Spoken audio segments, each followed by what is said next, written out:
Welcome to Center Hice Productions. Please hit the likes and the subscribe down below in your right hand corner. This is part 3 of the special series I said I was doing. We felt that deemed it necessary. It was funny when we got to this aspect of it because I mentioned it on my part 2. It's funny, Craig Button came out with his partner there and they actually seemed to do it the very next day.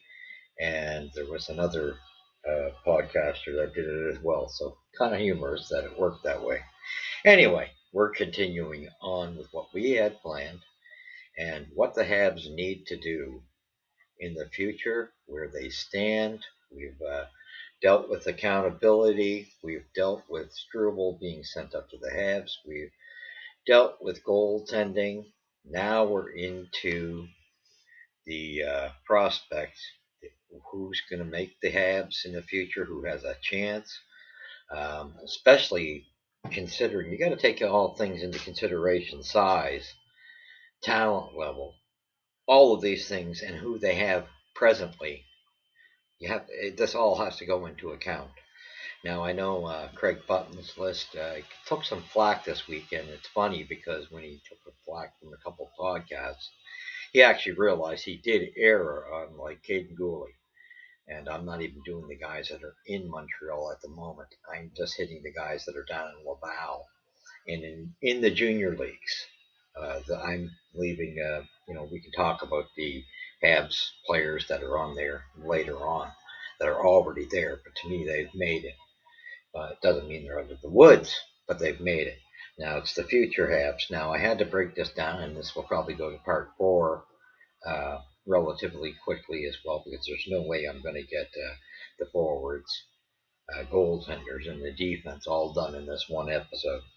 So, and there's going to be a lot of people blown away, because if you look at our prospect pool, and I've been saying this for quite some time, yes, there's been a lot of these guys came from the Bergevin era that they were drafted from, and truthfully, they were given a lot of hype. And all seriousness, we have to look at the depth, because look at what's in Montreal right now. If you look at what's in Montreal right now as our forward group, there's only Kirby Dach, Caulfield, Suzuki. That's pretty much. Maybe we don't know where Slav stands in the future, but as far as right now, we have 3 players that could possibly be line 1 or line 2. I mean, technically in my books, Caulfield and Suzuki to me are line 2 players. It's clear out. We're still waiting for that superstar. We don't know, what Slav's going to turn into. We don't know what even a Doc. Doc is looking very promising. Promising as long as he can bring. It's a shame he lost. He's going to lose this year. But he has the promise to be a first liner. You could see it in his play, and that's why we're missing him so much. But, a lot of Habs fans are not going to like this, because it is the facts. When Craig Button came out, Craig Button was not that far off. He was giving Habs fan a harsh reality of what our players are ranked like. Now, he did correct himself on Caden Gooley, because he had already done this prior to. So he did come out on the Tony Marinaro show and correct himself. And he said, I deserve the flack. And that's what I like about Craig Button. There's a guy that can take the heat. It was just his opinion.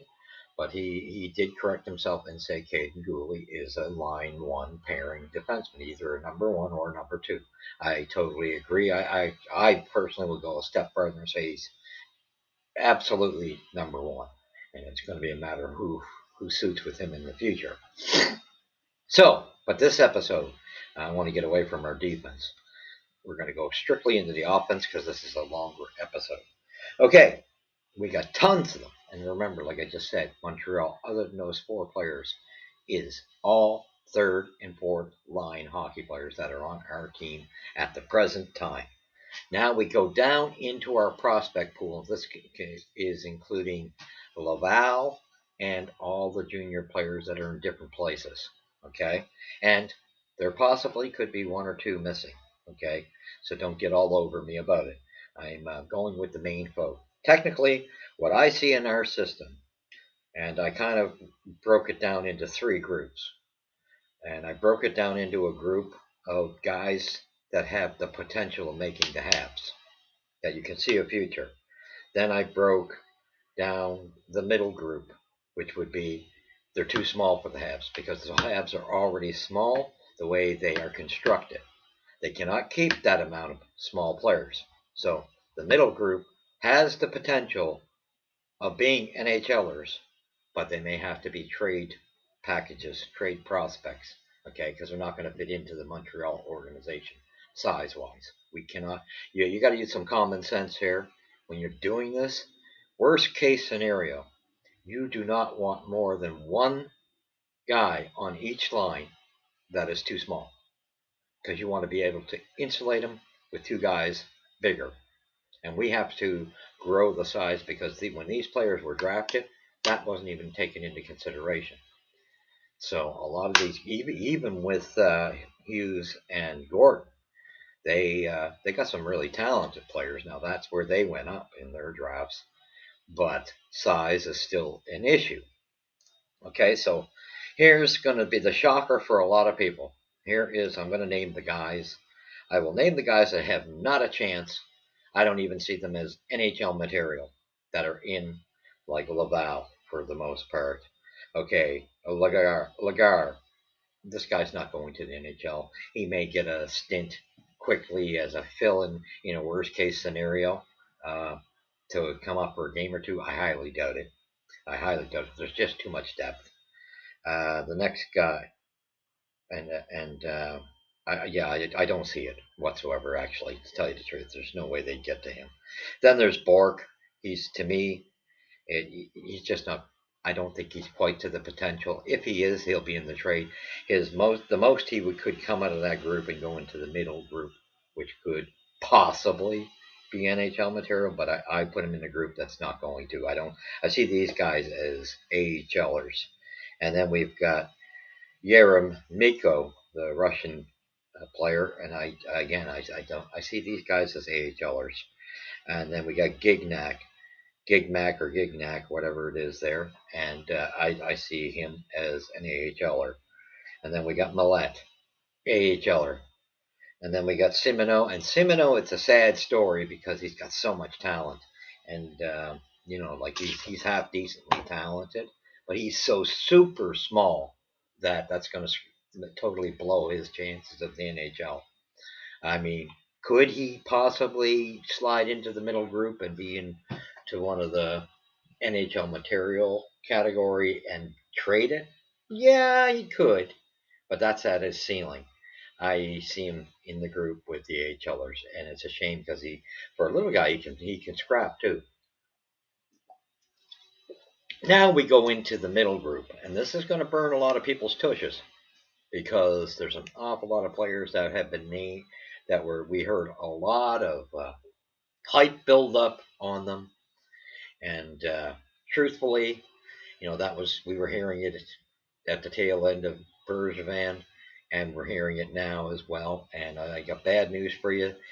There's going to be some guys that have a lot of talent in this group that could very well make the NHL, but they will not fit in Montreal because, again, what seems to be the problem in our prospect group size seems to be a huge eye opener and an eyesore is that most of these kids don't have the size. And we just can't go with a bunch of Smurfs. You've got to have some size, and that should be what Hughes and Gordon work on in the future. So, out of that group, a guy that has a lot of talent, Mysak.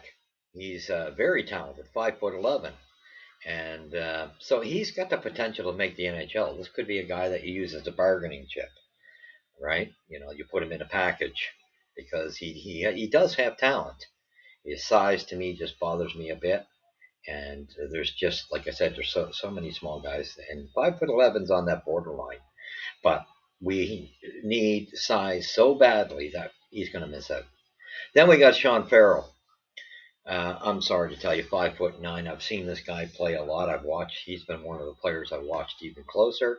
So he's got a lot of talent, but he's like a fly. I hate to say it. Someone breezes by him, you touch him, and he's made ineffective because of his size. He reminds me a lot of Charles Houdon. And Houdon actually managed to stay in the NHL a little bit. I don't know if Sean Farrell can make the NHL. He does have a lot of talent, and if he does make the NHL, that's why I put him in that group, giving him a chance at, by some chance, he reaches full potential of a high ceiling. If he can bring that up to you know, blow it out of the water type of. He's not going to be able to do it in Montreal. There's just no ands and buts. There's there's going to be too much of a dogfight there, and they're going to need to size up. And I'll explain that in a bit why. So Sean Farrell could be could easily maybe be another bargaining chip that could make it somewhere else. Riley Kidney, where he's kind of borderline-ish. He's in this group, and he is 5'11", and he's got lots of talent. However, again, size-wise, and he's at 5'11", so he's bigger than Farrell, the same size as my sack, and he's got potential. I see him making the NHL. I don't see him again. Once again, another guy who's going to probably miss out on the Habs. Then we go down to Stevens, who's 6 foot. Now, for Stevens, I think what's going to mess it could he make the NHL? Yes. He's 6 foot, better size, but that's still not enough size. Not in today's NHL. I see him, if he gets to a max, he could make the NHL and be a trade chip. I took Lias Anderson and Joel Armia out of this group because they've both been in the NHL. And I don't know if those two, especially Armia, I don't know if he'll ever get back after his contract's up in the NHL. He may see call-ups like he was called up for tonight's game. To be a steady, because I mean they're paying him good money, to be a steady NHLer again, I doubt. I think that he'll be used for the AHL to burn out his contract. Lias and Anderson, I think that's going to be the same problem. He may be called upon if there's a lot of injuries in the forward group to fill in Montreal, but I don't see either one of these two being the future of the Habs. Then we go down to Condetta, and he's a big question mark. 6'1", and he's got some heart. He's got talent. I think he can make the NHL. However, again, due to size, we need some big, really big wingers in our future drafting and future free agencies. So I think Condetta becomes another bargaining trade chip, right? So he goes in a group that can probably make the NHL, I think, when he is fully developed. I think that's possible. Davidson, it's the same thing with Davidson, and he's had some good looks though. This guy, he could jump into the group of the Habs, but I doubt it. I still see him as again. He's got talent though, and he's got a lot of heart. He showed some good signs there in rookie camp and preseason.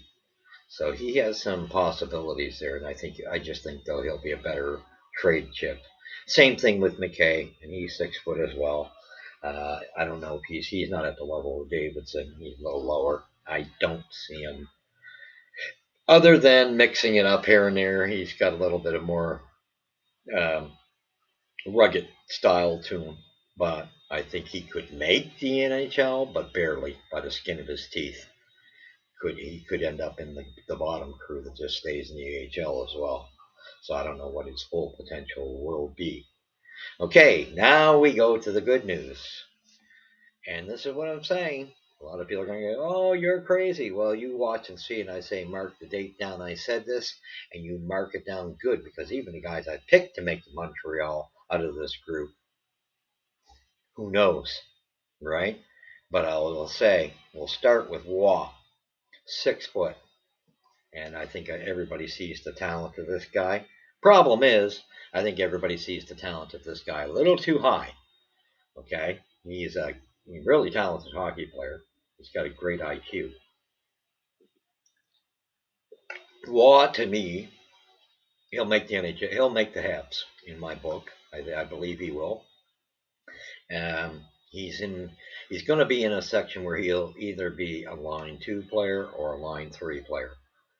I think I kind of see him at line 3 a little more in the future. That's when we get it. We actually get a line 1 and a full complete line 2. I see him more as a line 3, and I see him with Owen back and possibly someone like Heineman on line 3. That being our future line 3. Uh, so that's where I see that. So since I named Heineman, I think he can make the Habs squad as well, but he's got to boost his game back up. He was showing signs in the last couple of games that he was up in Montreal. They were watching him. And then he goes and gets injured with that running into the referee concussion thing. So hopefully that's all getting settled. But he's the next guy I see making the Habs. And there's not a lot of them.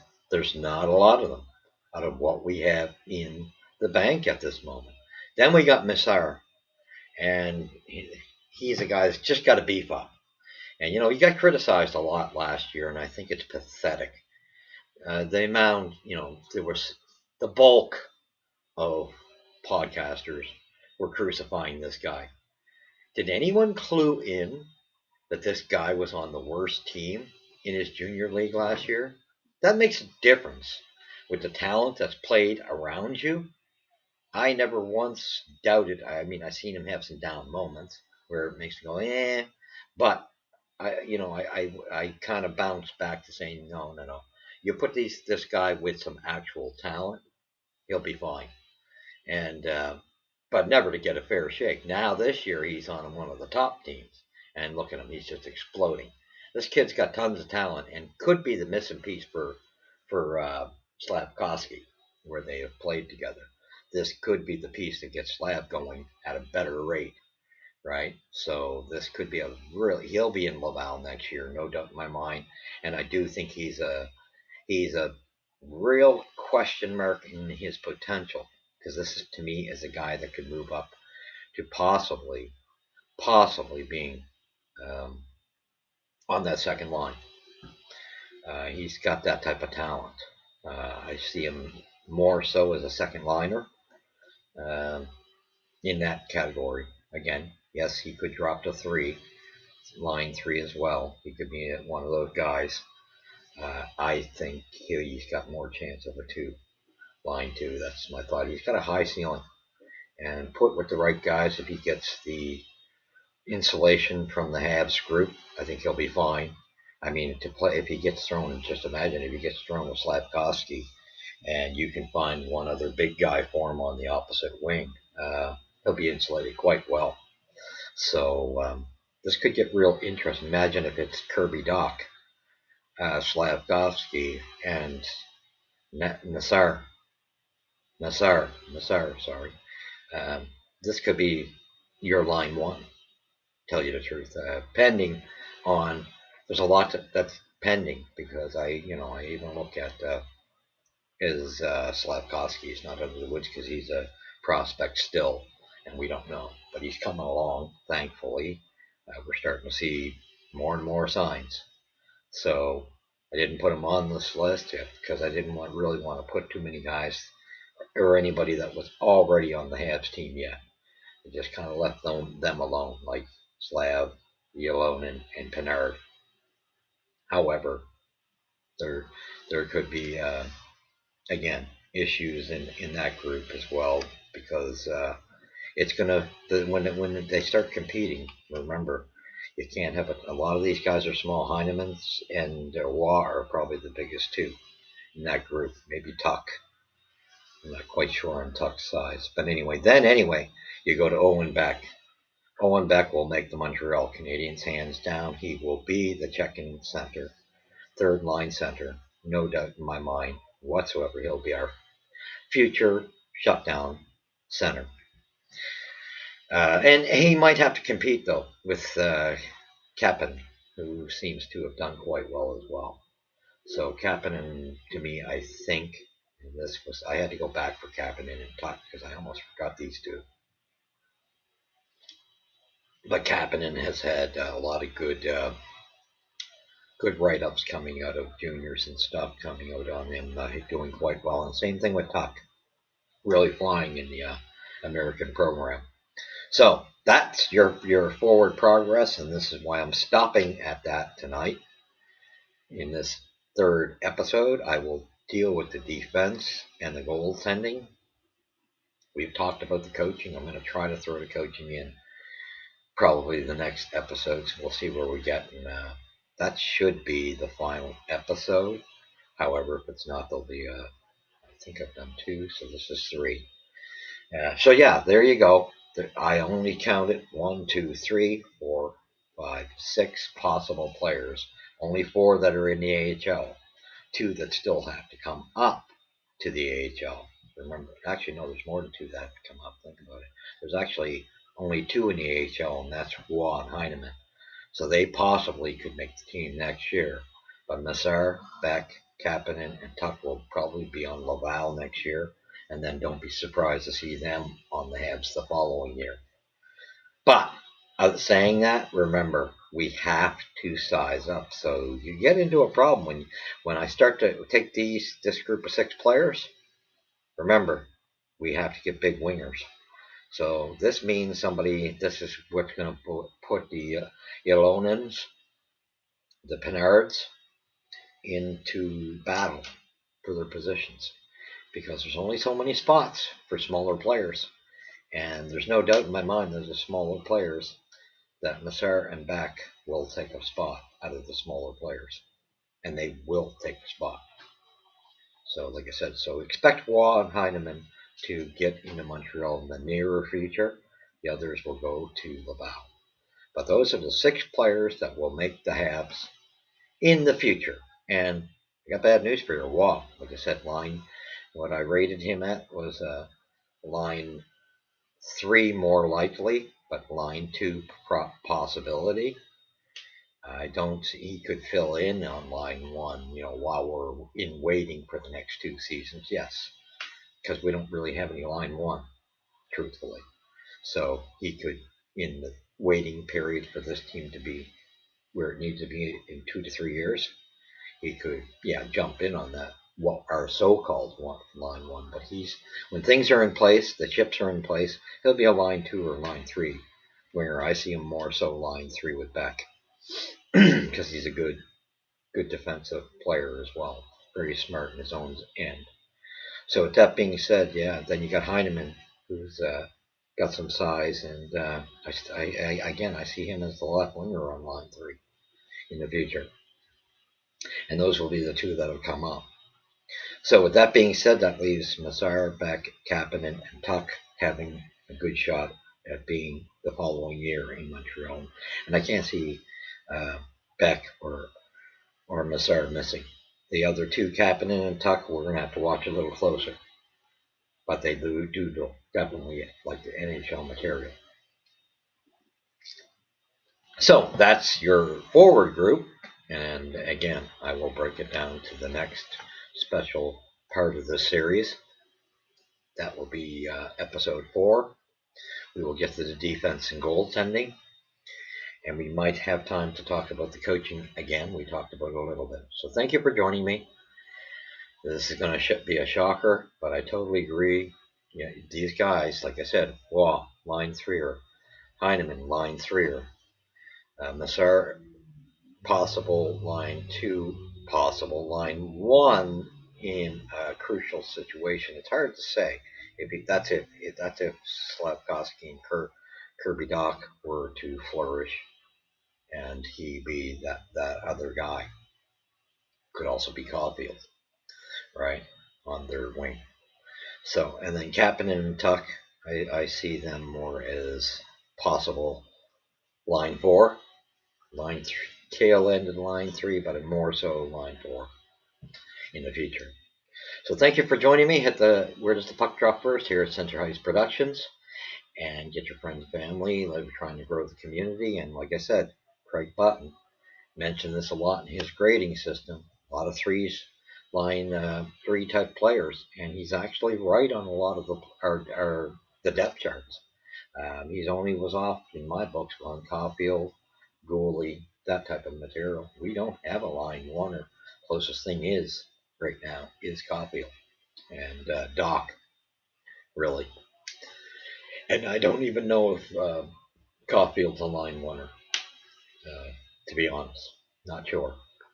Great player. Don't get me wrong, but I'm wondering if him fitting with Suzuki on line two. So, that being said, thank you for joining me. Please hit the likes, leave your comments, tell me what you think. I know there's going to be a lot of flack, but the reality is what it is. Some podcasters got upset with the evaluation, and will probably get upset with my evaluation of what I see for us. We don't have a lot coming up in the forward group to make this team, to make us a better team. So a lot of our talent there is going to be traded away, or we'll miss the NHL. That's though you see those packs are a lot more. Uh, there's a lot more density in those sections of my list. So thank you for joining me. We will catch you after tonight's hockey game, and then I'm not totally sure when I come up with part four. It won't be tonight, and it won't be immediately after the game, but probably next week I will come up with that. Thank you for joining me. God bless you all.